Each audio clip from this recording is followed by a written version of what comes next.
இந்த கொரோனா பீரியடில் ஒரு நாய் வந்துருந்துச்சுங்க எங்கள் வீட்டுக்கு சாப்பாட்டுக்கு. அது வளர்த்துன ஒரு அம்மா செத்து போயிட்டாங்களாம். அது பள்ளிக்கூடத்தில் சாப்பிட்டுட்டு இருந்தது. அப்புறம் பள்ளிக்கூடம் மூடினதுக்கப்புறம் அது அங்கே இங்கேயும் சாப்பாட்டுக்கு ரொம்ப அலைஞ்சிட்டு அது எங்கேயோ சாப்பாடு இவங்க கூட சேர்ந்து அப்போல்லாம் விஜயும் இல்லை, கருவா பாப்பாவெல்லாம் இல்லவே இல்லை, விஜய்லாம் இல்லை.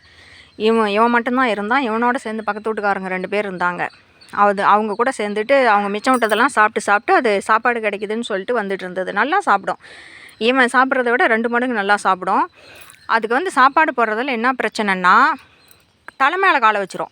குமிஞ்செல்லாம் அதுக்கு சாப்பாடே போட முடியாது. அதுக்கு எப்போவுமே நான் தயிர் சாப்பாடு தான் போடுவேன். கொஞ்சம் கெட்டியாக பிசைஞ்சு தயிர் சாப்பாடு பிளேட்டில் போடுறது.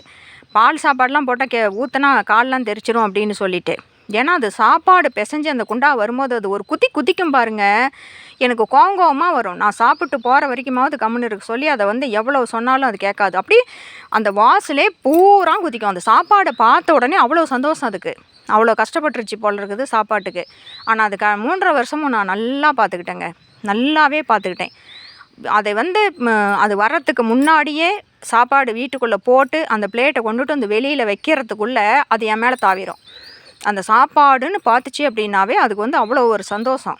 அப்படி நல்லா வாழ்ந்துச்சு. அதுக்கப்புறம் நல்லா குண்டா நான் சாப்பாடு போட்டதுக்கப்புறம் கொஞ்சம் குண்டா நல்லா இருந்தது. ஒரு நாள் வரலனா கூட எங்கேயாவது பஸ் அடிச்சிருக்குமோ அப்படிங்கிற மாதிரி அது ஒரு தார் ரோடை தாண்டி வரணும். அப்படி கவலைப்பட்டுட்டு இருப்பேன். அப்புறம் ஒரு 4-5 நாள் வரல.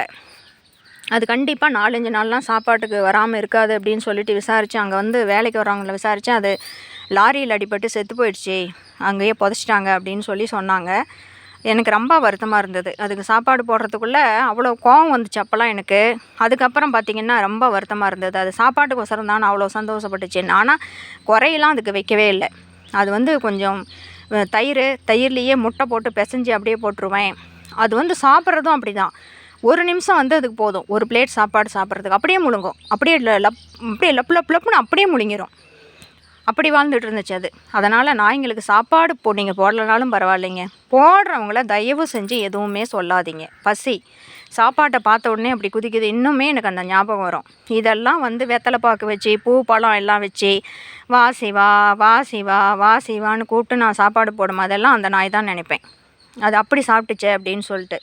ஆனால் அது இருந்துருந்துச்சுன்னா என்னை இன்றைக்கும் வாழ்த்துவேன். அது கொஞ்சம் பக்கத்து வீட்டில் கூட பயங்கர பிரச்சனை பண்ணார் ஒருத்தர். அது எதுக்கு சாப்பாடு போடுறீங்க, அது அதுக்கு தான் அங்கேருந்து வருதுன்னு சொல்லி. சாப்பாடு போட்டு அதை அனுப்பி வைப்பேன்.